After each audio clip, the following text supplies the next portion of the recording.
Muito bem. Olha, eu falo Defensor dessa semana, tá? Porque a gente vai falar sobre um assunto muito importante. Porque nesta semana, inclusive, foi comemorado o Dia Mundial da Infância. Uma data, inclusive, lembrada em 21 de março. Foi criada pelo Fundo das Nações Unidas para a Infância, a Unicef, com o objetivo exatamente de conscientizar pais, responsáveis e governantes sobre a importância de garantir uma boa formação social, educacional e de valores para as crianças. Hoje, nós vamos conversar com a defensora pública, doutora Bruna Cavalcante, sobre os limites entre educar e corrigir uma criança. Porque existe uma linha tênue aí que as pessoas ficam sem saber bem o que a gente pode fazer. E a doutora Bruna já está comigo aqui via live. Doutora Bruna, mais uma vez, boa tarde, seja bem-vinda aqui ao nosso Fenômeno Fica Alerta no Fala Defensor. E a gente quer saber o seguinte, quais são os limites entre educar, impor limites e corrigir uma criança, doutora Bruna? Boa tarde. Boa tarde, Wilson. Boa tarde a todos. Mais uma vez, uma satisfação estar participando, do quadro Fala Defensor. Esse quadro tão importante, que leva a educação em direitos para a população de Alagoas e para o Brasil inteiro, para quem está nos acompanhando aí também pelas redes sociais. Então, Wilson, esse tema realmente é bastante importante, porque ele trata, na verdade, daquilo que a gente chama de poder familiar. O que seria esse poder familiar? O poder familiar é aquele poder-dever, digamos assim. Existe uma série de possibilidades, como, por exemplo, os pais darem aos filhos a educação conforme os valores e conforme a forma que eles acham mais interessante, mais importante. E existe, paralelamente a isso, o dever, o dever de guarda, o dever de sustento, de promover a educação, de promover a saúde dos filhos. E quando há um abuso no exercício desse direito, seja, por exemplo, por um castigo imoderado, seja por uma situação de vexame, de humilhação a que são submetidas as crianças, aí a gente verifica realmente que há uma violação desse poder familiar e, diante dessas situações, a lei está para intervir. Perfeito, muito bem, doutora Bruna, excelente sua explanação para explicar, resumindo, logicamente, essas informações importantes dessa linha tênue que muitas pessoas confundem, Vamos fazer o seguinte, vamos abrir espaço para as pessoas fazerem perguntas para a doutora Bruna. Vamos ver quem faz a pergunta para a senhora agora. Doutora Bruna, deixa eu ver quem faz a pergunta agora, deixa eu ver aqui. Quem faz a pergunta é a Maria da Silva. Ela pergunta o seguinte, doutora Bruna, minha vizinha bate muito nos filhos. Ela diz que eles são danados, mas os ouço pedindo ajuda. O que posso fazer? Não é uma situação rara, Infelizmente, a gente verifica muito isso, essa extrapolação aí no poder de disciplinar. Os pais têm o poder de disciplinar os filhos, devem corrigi-los, com certeza, mas não podem se exceder nessa correção. Diante de uma situação como essa que está sendo trazida pela Maria, o que é que os vizinhos podem fazer? Os vizinhos podem, de imediato, acionar o Conselho Tutelar. Inclusive, não precisa se identificar para fazer a denúncia no Conselho Tutelar, certo? A denúncia pode ser anônima, faz uma chamada, porque o Conselho Tutelar é aquele órgão que a gente chama como órgão de entrada, presta um serviço importantíssimo. Os conselheiros tutelares têm um papel relevantíssimo numa situação como essa, porque são eles quem vão primeiro conhecer a situação de vulnerabilidade a que essa criança está sendo exposta. E aí o conselheiro tutelar vai até essa residência, vai verificar o que está acontecendo e já pode de imediato fazer cessar essa situação de vulnerabilidade.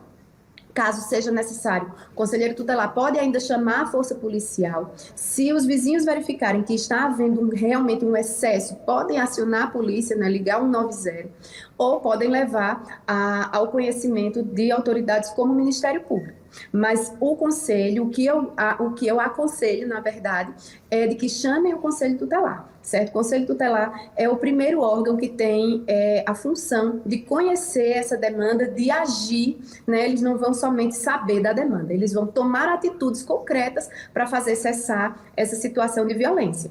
Perfeito. Caso, por exemplo, os vizinhos podem fazer isso. Já existem pessoas que têm obrigação de fazer, de comunicar ao Conselho Tutelar. Por exemplo, o diretor de escola que verifica que o aluno chegou machucado, judiado na escola, ele relata ali, não, isso foi meu pai ou foi minha mãe, num excesso de disciplina, o diretor da escola tem o dever de comunicar.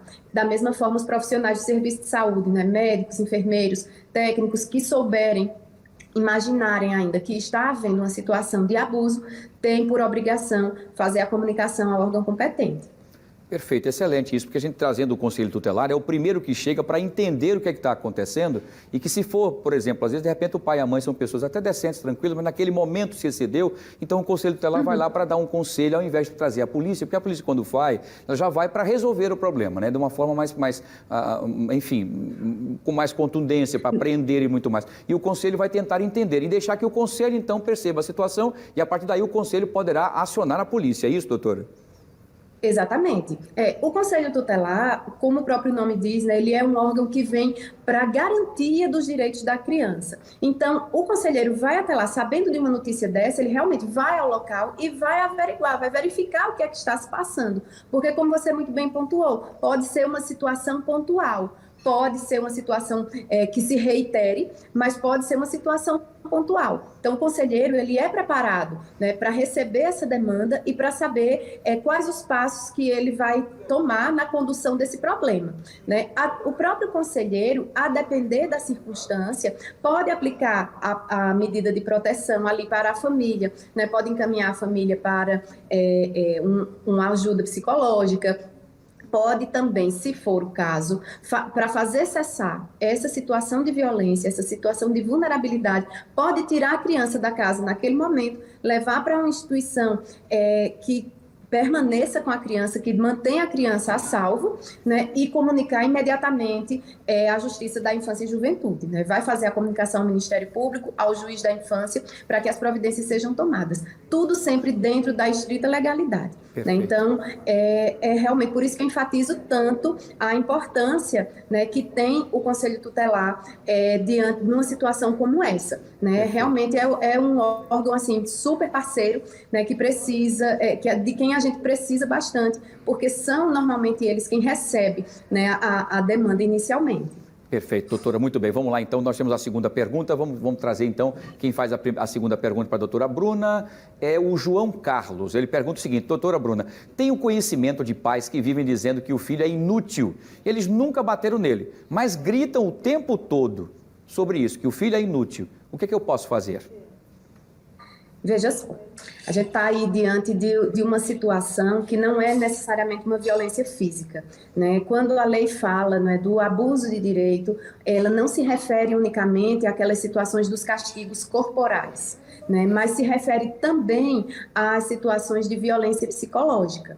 Então, a gente tem aí uma situação em que essa criança ou esse adolescente está sendo humilhado, né, dentro da sua própria residência, dentro da sua própria casa. O que é que se pode fazer numa situação como essa? De igual forma, ou procura o Conselho Tutelar, ou faz com que a criança, com que essa pessoa já procure algum adulto da sua família extensa ou da sua escola, né, que possa tomar conhecimento, possa ajudá-la. A própria criança pode acessar a justiça, certo? Eu já tive, inclusive, já trabalhei com uma situação bem peculiar, né, de um adolescente que fugiu de casa porque disse que não aguentava mais o pai. Era uma situação muito parecida com essa, não aguentava mais o pai, não aguentava mais a mãe, enfim, e chegou lá na defensoria junto com o Conselho Tutelar, e a gente agiu em nome do próprio adolescente. Ele tinha 13 anos na época. No final das contas, tudo conseguiu se resolver. A família foi inserida em alguns programas de acompanhamento, principalmente o pai, né, que precisava de um acompanhamento mais sério com relação à bebida e tudo. Então, muitas vezes a gente tem que investigar a raiz desse problema, né? Às vezes, assim, a gente sabe que as famílias estão passando por situações estressantes e tudo mais, só que isso não pode ser descontado nas crianças. Exatamente. Né? Nossa função enquanto pai e mãe é de garantir o pleno desenvolvimento do nosso filho. Então, mantê-lo à salvaguarda, né, de todo e qualquer abuso, de exploração, de opressão. Então, essa opressão não pode começar dentro da própria casa. Para essas situações, não somente de violência física, mas também de violência psicológica, a lei está para proteger e garantir aí a tutela das crianças e dos adolescentes. Perfeito. Doutora Bruna Cavalcante, mais uma vez, muito obrigado pelas suas informações importantíssimas, perguntas dos nossos telespectadores, também muito importante para tirar dúvida do papai e da mamãe que está nesse momento agora. E a senhora toca num assunto importante. As frustrações, os problemas, as crises ou qualquer outra coisa existenciais não podem ser descontadas naquele serzinho que não pediu para nascer e que está ali apenas esperando que você seja o grande super-herói, né, ou a super-herói, inclusive, deles. Então, tem que cuidar e não bater de forma exagerada, como nós estamos acompanhando em alguns casos. Doutora Bruna, parabéns, muito obrigado e até a próxima, se Deus quiser. Boa tarde. Boa tarde, Wilson. Agradeço imensamente a oportunidade, né? E estou à disposição. Os pais e as mães que quiserem fazer mais perguntas, mandem mais perguntas. A Defensoria gosta, né, de participar desse momento. É um momento da gente se aproximar da população e da gente sanar, né, as dúvidas que vão existindo, que vão surgindo aí no dia a dia. Afinal de contas, muitas vezes a gente não sabe, né, os pais ou as pessoas que estão em casa são titulares de alguns direitos e não conhecem, não sabem ainda o mecanismo de exercê-los. Esse quadro realmente tem tido uma relevância imensa e é de uma importância realmente singular, Wilson.